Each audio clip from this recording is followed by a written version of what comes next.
We're back with Don Knabe, Chair of the LA County Board of Supervisors. Don, you've mentioned many times that you have the best job in America in your view. You represent 2 million people. You and your 4 colleagues make decisions and things get done. You don't have the luxury of being ideologues at this level. 10 million people in LA County. It's a lot of folks. Largest county in America. If we were a state, we're somewhere between Ohio and Michigan. So it's a huge responsibility. And I think, one of the concerns that I have about term limits, for me, it's fine, based in age and everything else. But it's been the continuity of the Board of Supervisors over the years. Once again, Standard & Poor's just raised our ratings, our credit ratings from AA to AA+, unheard of in large municipalities in these days and these times and over the last few years. And so with that responsibility, obviously, we have to implement. We don't, like you said, we can't be ideologues and fight about things or esoteric kinds of things. At the end, how do we fix the problem? And that's, if you look at most of our votes as it relates to the safety net, they're rarely 3-2 or 4-1. Most of them are 5-0 because we all have that responsibility as the ultimate safety net for the people in need. And we have to implement the crazy laws that are passed. And you mentioned in your address to your colleagues on December 3rd that Obamacare is coming, and whether you like it or didn't like it, supported it, and then it's here, and we have to implement it. And even though there's Obamacare, there's still millions of uninsured county residents. Well, that's everybody thinks that was going to be the panacea, and that's what I told everybody. I said, look, whether you're for it or against it, it's here. We have to deal with it. We need to be ready for it. On the other hand, at the end of the day, even if everyone that was eligible was signed up, we're still going to have close to 1 million people here in Los Angeles County that are uninsured. Yeah. Now, that's down from 2.5 million, so that's good. It's created a situation where the county has to be a competitor. We have to look to keep our base, to keep those people that now have insurance that didn't, and not have them run someplace else, because otherwise we truly would be left with only the non-paying customer. So the good news is it changed the culture in our county health system that we don't just have to take care of poor people. We have to do that plus, but we also have to take care of the insured population that now have access under Obamacare. And you represent 2 million people, which is more, as you've pointed out, than most United States senators. Well, or governors, a lot of governors. Governors. Yes. So, it's a huge responsibility. I have 28 cities in my district. They all have mayors and city councils, so we work together. But in the unincorporated areas, I'm their mayor, city council, police chief, fire chief, whatever it may be. So it's a big responsibility. But my point being is that we're not hung up in committees. We're not hung up in partisanship. We don't look at a situation like, if you vote for this, I'll vote for that. We have to fix the problems. And so you get to be a problem solver. You don't get stuck with a Democratic or Republican caucus. You don't get stuck with a presidential or gubernatorial veto. You get stuck fixing the problem, and it's the best job in the world. This is a little bit off the direct topic, but I've come to the conclusion that term limits are counterproductive, that it's ultimately a bad idea to automatically exclude people from running who are capable, who the people support, and who would want to stay. We don't take a surgeon who's trained and say after 10 years, you can't practice your craft anymore.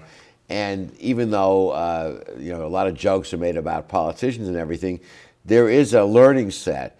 And I would favor eliminating term limits for our elected officials.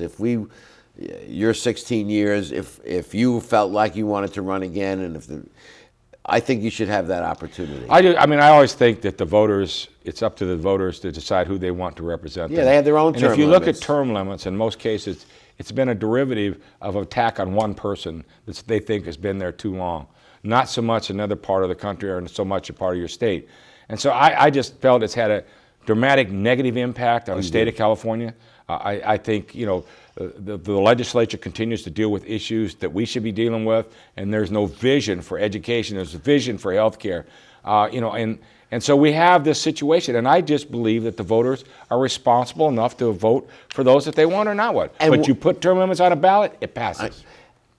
And I know one of the causes for people staying in too long is gerrymandered districts, but we've addressed that with our new system in California for fairly drawing the line. So I think it's time to reconsider term limits. Well, even if you had term limits, they should be like 20 years or something like that to the point where, you know, I'm worried about the Board of Supervisors with 4 new supervisors in 24 months. Do they run on the issues that are on the forefront of what we're dealing with, or do they run on the issues of a couple cities that have large voter turnout?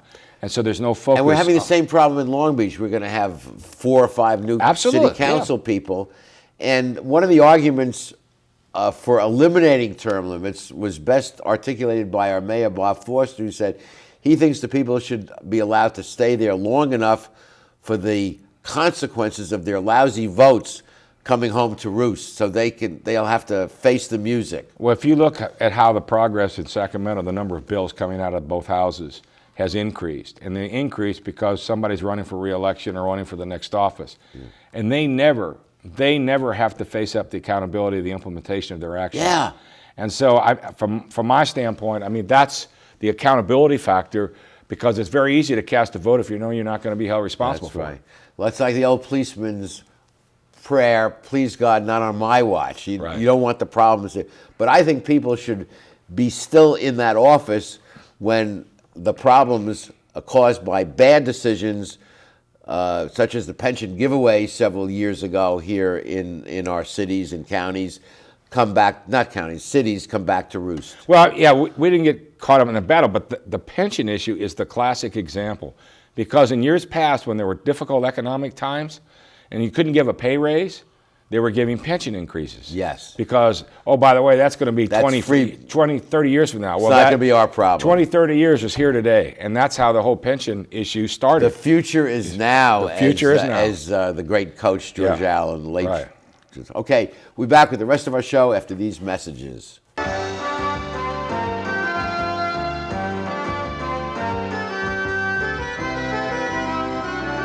Phil Trainees mixes California style with continental cuisine that includes fresh seafood from around the world.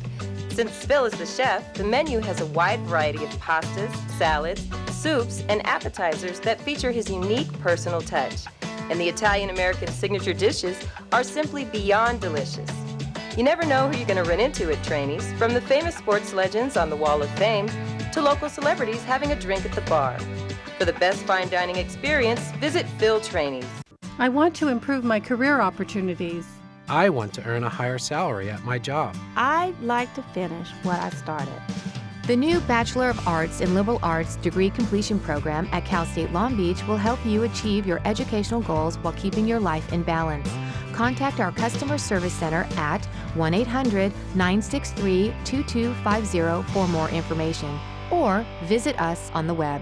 Let CSULB help you finish what you started.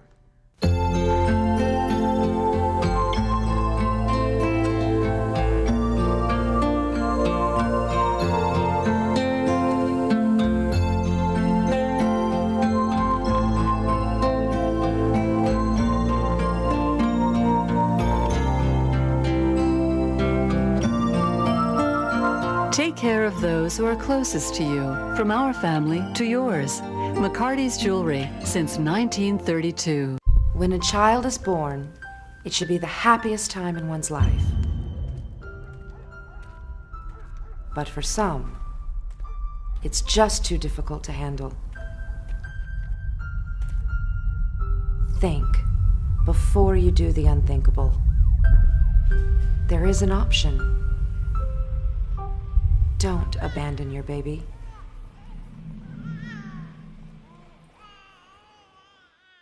Don, thank you so much for your years of public service. I know what it means to you, and I know what it means to your constituents, so keep up the good work. Well, Art, I always thank you for inviting me to participate in your show. I credit you early on as sort of giving me a little hit to be here today, and I say that in the sense that one of the last debates that I had with my opponent, who will go unnamed, at the time was on your show, and it made a huge difference in our campaign. And out of that and over the years, while we may have disagreed on some issues, we've developed a friendship, and it's always a privilege and an honor for me to be on Straight Talk, because even though I kid you about it and give you a hard time about it, I always enjoy my time with you. Thank you, Don, and appreciate your kind words. Thank you. Thank you all for joining us, and please be with us next week for the next edition of Straight Talk. Good night, everyone. Straight Talk has been brought to you by the Port of Long Beach, the Press Telegram, and Scan Health Plan. And remember, Straight Talk is viewable 24/7 at straighttalktv.com.